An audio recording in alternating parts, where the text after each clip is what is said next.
Okay, welcome back peoples, welcome back. We are back with another informative video here on Tank Nation. And so once again, this is for the new drivers and those drivers who just like to be prepared, and like myself, sometimes over prepared. And sometimes I don't think you can be too prepared enough. But anyway, once again, thank y'all for stopping by. Let's get into this video. So these are some more, and this here is geared towards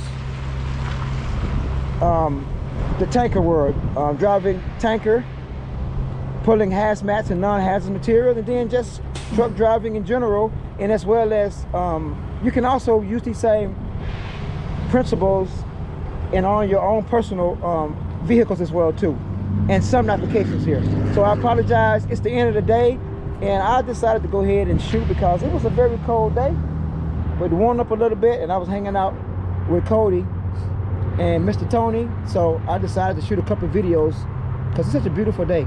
Every day is a beautiful day whenever you're above ground, right? So check this out, here we go. So I like having these, and just in trucking in general, I like to keep some cutters here for cutting seals on our tanks. And this one here is just a mini size bolt cutter, very handy for cutting the seals to get to my chemicals. And a lot of times they have the seals that be wire seals, very thick stuff, and some are thin, but this pretty much will cut through anything. And then here I use I have for my on my airlines, the rings, the rings or rubber rings, what you want to call them. And then this is just extra stuff. I have washers just for whatever. Once again, and this is for checking the depth on my tires.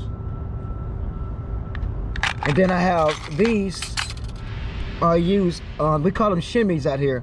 So these shimmies are used to, and I will go into details with these, as far as when you have leaking on your lines, your connecting lines and your fittings. These shimmies will make it tighten up and you won't have any leaks or spills. And you can find these laying around different plants. So I'll get into details on another video with this. So these here I keep extra bottles of fuel injecting in case I come across some bad chemical fuel sometime and my truck is running a little crazy. I give it a shocker, and there's another one I can get to shock the system to get all the water out. And then I keep de-icer. It's winter time, not right now, so we got to have an extra bottle of de-icer windshield wash. And then I used to keep 3 of these of my coolant and my antifreeze. This is a 50-50 pre-diluted for my my water system on my truck, my coolant system.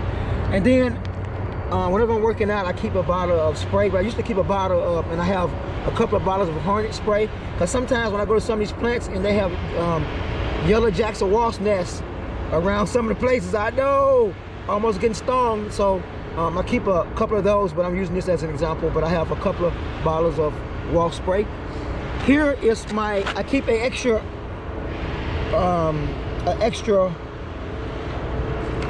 what you call this? I can't think right now, my brain. For on my top of my tank, for my dome seal. So this is a Teflon dome seal. And I keep extra lines for my truck. These are old ones, but they're still in great shape. We put new ones on, so I keep extra lines. You never know. If I can't buy some, and if I need it for whatever reason, I keep extra.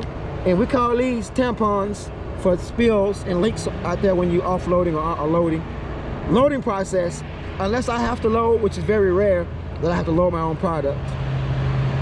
And I've only did it a couple times in my whole going on 4 years, over 4 years I've been doing this. But we keep these for spills.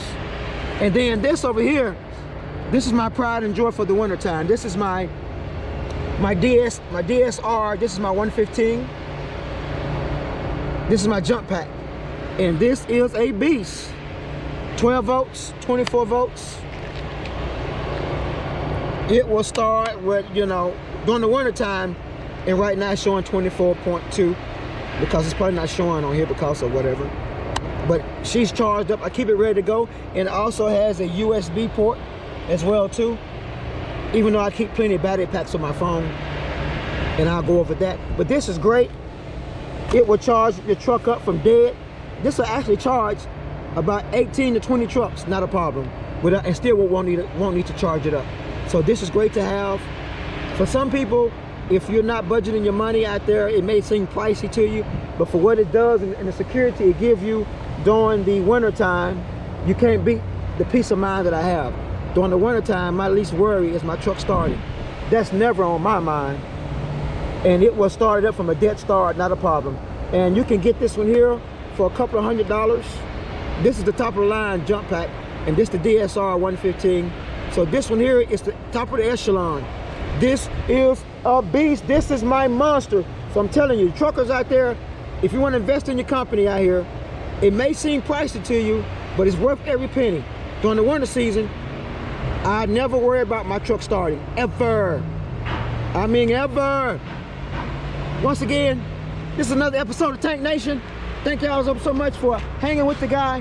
Hey, this channel is going to grow. I promise you, we got so much stuff in store for the summer coming up, but we got to get through this winter, and we got some great ideas. I'm also going to talk with my financial advisor and see can I get him on. Okay, thank y'all so much. Y'all be great. See you next episode. We out. Boop, boop.